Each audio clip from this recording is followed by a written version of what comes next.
Hey, salut YouTube, salut les gens, salut le monde, salut les copains, salut les amis, salut tout le monde, ça va bien? Impeccable, super, la pêche, la patate, la forme, la frite, la joie de vivre et de partager avec toi. Et oui, impeccable, nickel, super. Donc aujourd'hui, on est le mardi 5 mai et c'est la numéro 48. Oh, déjà, au 48, 50 vidéos, tous les jours, une petite. Je suis en train de préparer encore de la viande, forcément c'est mon métier, voilà, et je suis toujours avec les couteaux Fisher, donc le désosseur et l'éplucheur, ok, et là je suis en train de d'éplucher un dessus de palette et le triangle, tu sais, de l'épaule, voilà, et donc toujours avec les couteaux Fisher, donc je continue le test de ces couteaux, et juste pour t'informer qu'ils ont toujours pas vu ni la fileur de couteau, ni le fusil, et qui tranchent toujours comme des rasoirs. Bon, après tu me diras, je coupe que je fais que de la viande avec, je coupe pas sur du marbre, je coupe pas sur le plateau en fer qui est là-dessous, qui me sert de, voilà, et bon, après c'est sûr que je suis un garçon soigneux, voilà, mais juste pour te dire qu'ils ont quand même un tranchant irréprochable, franchement le top, franchement le top, et ça y est, je me suis enfin familiarisé avec cet éplucheur qui est plus long que le mien, tu sais, que celui que j'avais, le noir là, et mais il va bien comme tout, hein, tu vois, regarde, et moi tu le sais, je travaille que avec la pointe, hein, c'est-à-dire avec ça, tu vois, avec 5 mm à peu près de pointe, ok, que ce soit pour le désosseur ou pour l'éplucheur, la pointe c'est ce qui fait tout, tu vois, tu pointes, tu sors tes morceaux et après tu fais tes pluches. Donc voilà, juste pour te dire que tout va bien, je sais pas quel temps tu as chez toi. Ici c'est orageux, pas grave, ça n'empêche pas de bosser. Moi je suis à l'abri de toute façon, je travaille pas dehors. Et voilà quoi, donc tu as vu, tout le monde y parle du déconfinement là pour le 11 mai. Voilà, et comme hier je discutais avec pas mal de collègues, tout le monde il a peur qu'au 15 juin tout soit rebloqué et qu'on ait des contaminés et des morts à gogo, voilà. Bon, ben c'est normal, qu'est-ce que tu veux que je te dise, c'est comme ça. Alors ben ils veulent décontaminer, déconfiner, et ben allez, déconfiner et on verra bien où on ira, voilà.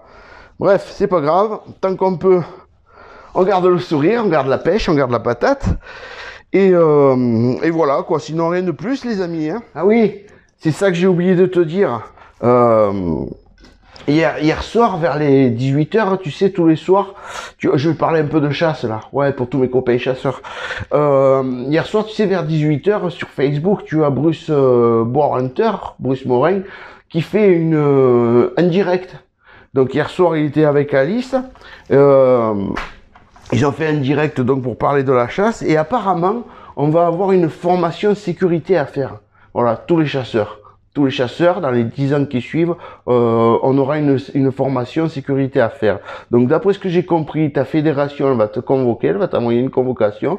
Quand tu reçois ta convocation, tu vas faire ta formation, ça dure une demi-journée, tu vas faire ta formation en sécurité, et voilà, et au moins tu es tranquille, et voilà, tu te mets à la page à chaque fois, donc c'est très bien, ça je trouve que c'est très très bien pour le monde de la chasse, et pour le monde qui n'est pas de la chasse, forcément, tous les gens qui se promènent, etc., etc., les marcheurs, les randonneurs, les coureurs à pied, les vététistes, etc., donc pour tout le monde c'est très bien. Parce qu'au moins, ça permettra de sécuriser les gens, quoi. Tu vois, les gens, ils seront un peu plus en confiance, sachant qu'on fait tout ce qu'on peut dans notre pouvoir pour pouvoir justement protéger autrui. Voilà, pour revenir toujours au même point, protéger autrui. Et par contre, tu vois, si tu fais pas, enfin, d'après ce que j'ai compris, hein, si tu fais pas la formation, eh bien l'année d'après, ton permis te sera refusé. Voilà, tu pourras pas prendre ton permis de chasse. Voilà, tout simplement parce que tu n'as pas fait la formation. Donc voilà, ça a été un bon moment. J'ai vraiment aimé ce live là. Bon après tu le sais, hein, Bruce Morin pour moi, nos problèmes, ouais. C'est vraiment le top, quoi. Hein. Voilà, c'est une super vidéo de chasse, etc. Tu vas voir, si tu veux, sur YouTube, tu tapes Bruce Boarhunter, tu verras, c'est un super gars. Bref, et un peu plus avant ça, donc entre deux, hein, bien sûr, tu vois, je prépare, je me colle le portable ici à la paroi. Donc comme il est aimanté, tac, je le colle là, et entre deux, je regarde, tu vois. Donc avant ça, j'ai regardé aussi le direct du président des chasseurs de France, William Schrin, sur chasson.com. Et bon, là aussi, il y a beaucoup pour la sécurité, il y a beaucoup pour l'ouverture de chasse. Donc apparemment, en chasse individuelle, il n'y a pas de souci. On pourra chasser, je veux dire, que ce soit à l'approche ou à l'affût, tout ça, il n'y a pas de souci. À partir du 1er juin, selon les départements, selon les régions, si c'est autorisé, etc. Quoi d'autre? Voilà quoi. Et après c'est beaucoup sur la sécurité, beaucoup sur le souci qu'il y a toujours pareil avec les anti-chasse qui veulent pas comprendre que si que là. Bon ben voilà quoi. Mais voilà. Donc j'ai passé deux bons petits moments là à écouter ça et entre deux comme je te dis. Et voilà quoi. Donc voilà. Juste pour t'informer que au niveau chasse, avec tous ces collègues là, avec tous ces gens qui sont à fond dedans, et bien la chasse est un peu plus sécurisée. Voilà. Après quoi d'autre? Si dans le direct avec Bruce là et Alice, il y a eu pas mal de questions posées sur au niveau du gilet orange, est-ce qu'il sera petit à petit obligatoire pour toute chasse? Alors ben apparemment oui, on y vient hein, les copains. Donc bon, sauf aux pigeons, tu vois, aux pigeons, parce qu'à mon avis, si tu fous du orange, ils vont te voir de très loin, et à mon avis, ça va pas le faire, tu feras plus rien.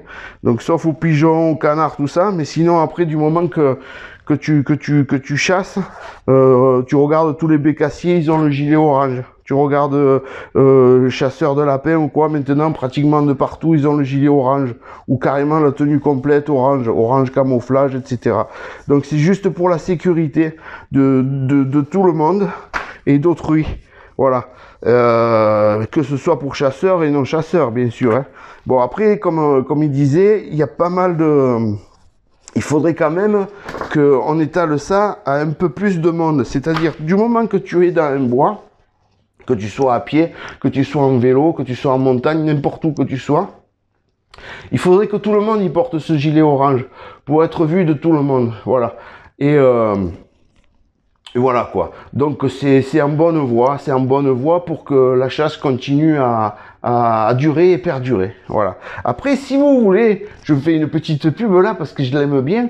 Si vous voulez des gilets orange, des polaires orange, des t-shirts à votre nom ou quoi, vous allez voir sur les vidéos de Bruce Boar Hunter, il en fait avec son logo, etc. Et sinon, il peut les personnaliser pour vous, des vestes, etc. Donc, soit tu le contactes sur Facebook, en MP, tu y envoies un message sur sa page, soit tu y envoies un mail. Voilà, tu as tout de détaillé sur sa page et sur le groupe Bruce Boar Hunter.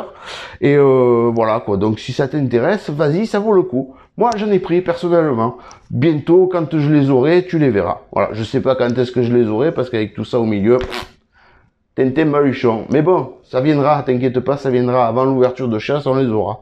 Voilà, allez, ce coup-ci, je vous laisse tranquille, je vous souhaite une bonne journée. Je vais continuer à bosser, que j'en ai encore un peu à faire, forcément. Et puis, à demain, les copains, les amis, YouTube, tout le monde. Allez, ciao, ciao. La bise à tous. Ciao.